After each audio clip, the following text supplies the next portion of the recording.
We've talked about NIMBYs before on this channel, but if you don't know what a NIMBY is, it stands for not in my backyard. And these NIMBYs are the worst type of people who, on purpose, will stop developments of new house building, transport roads, widening of roads, sewers, new schools being built, all because if these things do get built or something like this, well, they become worried that their precious house price might go down. And today we are going to see NIMBYism in this piece absolutely fully on display, because this is actually something that's going on in my hometown. So a brief overview before we get more into this, but what is essentially going on is there a brand new solar farm being proposed to be built on this green belt. Now, this solar farm is going to provide power for about 9,000 homes. That's not nothing. That is not nothing at all. That is quite a substantial number of houses in that local area that are going to actually find, they might be able to maybe reduce their electricity bill in the surrounding area, which is not going to be too bad for them. But of course, out come the NIMBYs, and as you will see here, the main primary concern is here. Well, this solar farm is going to ruin my view. I kid you not. I kid you not. This is the main argument that is going on right now. Right? This is why NIMBYs should just be completely ignored, and they should just say, hey, if you need this building, let's build this. Because it's these things like this that have stopped really good developments of so much stuff, not only here in my hometown, but across the UK, where people act like this, all because if something like this is built, well, might lower their house price. So before we do get on into this, please do remember to click on the like, share, and subscribe button. And of course, down below, there are links to my Patreon page, the donation link called Buy Me Coffee. We can well buy me coffee, the YouTube thank you button. And of course, as always, there is the Pony Club down below as well. So let's crack on then into this, coming from the local We Are Barnsley, or WAB, as it's colloquially called. So here you have instantly straight away. So a picturesque village which is home to at least a 900-year-old church and overlooked by a sprawling country park, faces now, quote, and I like how they did this, in quotations, destruction. Because it is and should be put in quotations. Bravo to the person who wrote this, putting it in quotations, because that's what it really should be questioned as. Destruction, if plans to create a huge solar farm are given the go-ahead. Remember, they are building a solar farm. How is this going to destroy this area? What destruction is building a solar farm going to create? And instantly, this is something you should be aware of when you are tackling NIMBYs, the use of their language, and you should challenge them on the use of their language, because building the solar farm is not going to destroy a single thing. So, the Greenbelt sites, which sits between Falkirk and skirts now Rabbit Innings boundary in Royston, has now been put forward for a joint application by Firmin Energy and IB Volt. This is expected to produce enough renewable energy to produce electricity for over 9,000 households per annum, and will, of course, be in situ for at least 40 years if planning bosses do approve the scheme. So this isn't even going to be permanent. It will be there for 40 years. It's not even going to be, something permanent. It's going to be there for 40 years. Most of these people who are objecting to this will not probably be alive by the time the lease for this place comes up. But they are objecting to it for these reasons. So, concerns have now been raised over its stability. Again, I think raising stability concerns over this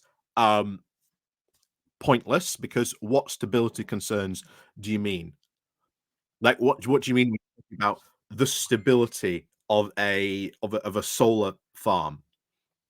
What do you mean about stability? I don't think they actually ever bring up any of stability issues, but maybe we'll get into more of these later on this. So, as well, of course, and this is the tragic part. It'll be visible from the historic St. Peter's Church, from the viewpoints as well as the popular rabbit innings, and from Sandy Bridge Lane, a section of the Transpennine Trail in Shafton.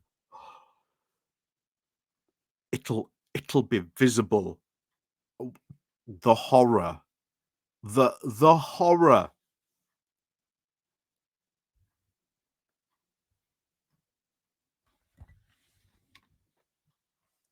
How dare something be visible? Councillor Caroline Menkinson, who also represents Royston Ward, said that Rabbit Innings is an important wildlife and proposed site in close proximity. So it's not even on the site. It just happens to be in close proximity to another site where, bear in mind, what environmental damage is this solar farm going to actually do? I don't know about you, but I've never heard of a solar farm causing any environmental damage. Um, anyway, they continue. We have concerns of the impact of users on rabbit innings, which is now a valued open space by the use of many residents, and it benefits from having open views of the surroundings. It's not going to impact that area at all. It's just going to have people, they are going to be able to see it. Oh no, I'm going to stop using this place because I can see a solar farm. The horror.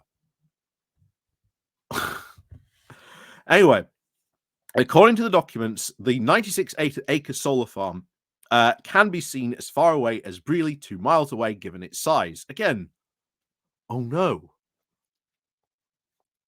But again, there's no reason to stop building this just because you can see it.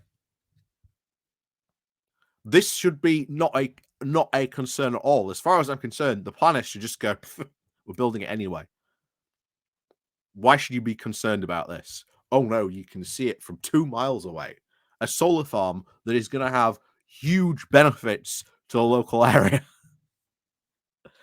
Shafton Parish Council and South Headley Parish Council have also been consulted, with the latter now lodging an official objection due to the particular visual impact it will have on a Grade 1 listed church, as well as which is more than 900 years old. I don't think it's going to have too much of an impact at all, to be honest. Oh no, you can a 900-year-old church, which, bear in mind, in 940 years will still be there when this solar farm is probably up for releasing again. Are they going to sort of renew it? Will they maybe turn it back into farmland? Who knows? And I like this objection. So the parish council consider the relatively small benefit of providing sporadic green energy to a relatively small number of homes is now outweighed by the long-term destruction of a wildlife habitat, heritage assets, and productive farmland. Let's go over this straight away. This isn't a small benefit. Providing energy to 9,000 homes is not a small benefit. That's quite a substantial benefit. Again, sporadic green energy. You mean during the day when most people are likely to use their energy? Again, I'd be questioning what they mean by sporadic, but if you know anything about NIMBYs and especially their objection to sort of green energy projects, whether it be wind turbines or even solar farms, this is their big play. Oh, that's just sporadic. It's really sporadic. You know, it's not windy all the time, so the energy it'll producing will be really sporadic. Again, relatively small number of homes. It's 9,000 homes it's going to be able to produce with. and then outweighed by, quote, the long-term destruction of a wildlife habitat. Again, it's not destroying this wildlife habitat at all. Heritage assets, doesn't even destroy or even touching any of these heritage assets. And productive farmland. Well, yes, this building being built on farmland, but guess what? After 40 years, you can turn that land back into farmland if you want. It doesn't destroy that farmland. That farmland is still there. The proposed site now sits firmly in a green belt and is protected as such. Well, I don't think we should be so treating greenbelt as like the sacred cow. This is a big thing. A lot of greenbelt land that is classified as greenbelt isn't actually necessarily properly greenbelt land.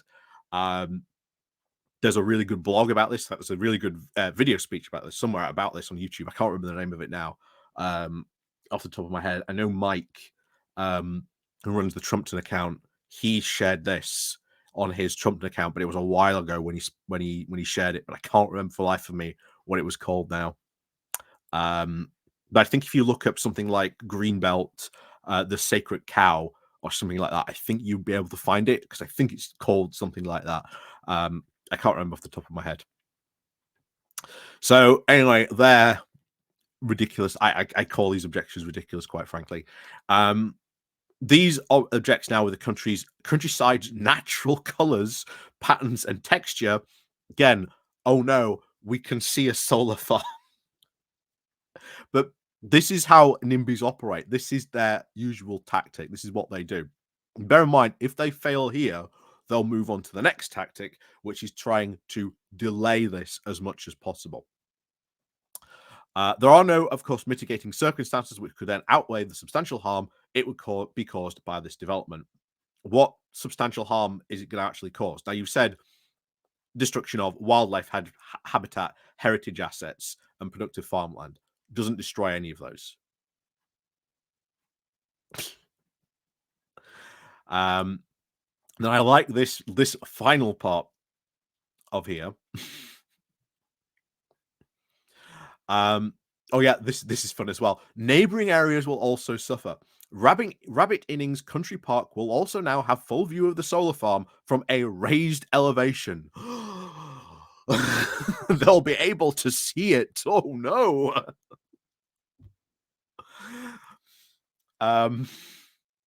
Nearby, they finish off with the need for renewable energy does not automatically override environmental protection. This renewable energy site, this solar farm, does not override any environmental protection. It does nothing to destroy the environment or anything like that, any way, shape, or form. But this is a NIMBY tactic. Oh, well, you build a solar farm, but oh, look, environmental protection. They do this all the time. This is a classic tactic. Oh, well, if you build this, look at all this environmental stuff you'll be destroying. Nearby sites which were also looked at by the co-applicants include the former Bockton coking plant, but that was ruled out due to it being deemed too small. 3 neighboring parcels of lands were then identified with access now set to come via Lund Hill Lane from Royston. The planning statement said, this is a temporary development, and at the end of the solar farm's life, all equipment will be dismantled and removed from the site and largely recycled. A solar farm allows agricultural land to rest during the operation period, and at the end of the temporary planning permission, it will be restored to its original status. Because allowing agricultural land to rest is good. This is actually something we should be looking at encouraging farmers to do. If you are going to allow your land to rest or go fallow, why not put a solar farm on top of it while it's resting, being fallow? It's not a bad idea. And guess what? Farmers get a bonus because they'll be renting out the land to the energy company. That will generate electricity, which will help, go into the national grid, help with energy prices. It's suddenly not rocket science. It makes a whole heap of sense. But of course, along come the NIMBYs and go, can't do that. We might see it. Which, bear in mind, all their complaints here are, we see this. We see it. You know, oh, how dare we be offended by seeing a solar farm with our eyes? Um, yeah, this is ridiculous. It is ridiculous, but this is classic NIMBYism. This is pure classic NIMBYism at its most NIMBY. Um, but yeah, let me know what you think to this, because as far as I'm concerned, these objections basically boil down to we can see it and we don't want this to be built. And the thing is, it's only temporary. It's 40 years. All the equipment then gets recycled, and guess what? Gets converted back into farmland, which ultimately that farmland will probably be more productive because it's had 40 years chance to rest. Yeah, but this is classic NIMBYism in full display. And trust me, you will all have stories. You will all have stories and local stuff going on in your areas where exactly things like this would be a benefit to the local area. Don't get built because I see it. You know, how dare I see a solar farm? But as always, let me know what you think down below. And of course, as always, we'll see you all next time.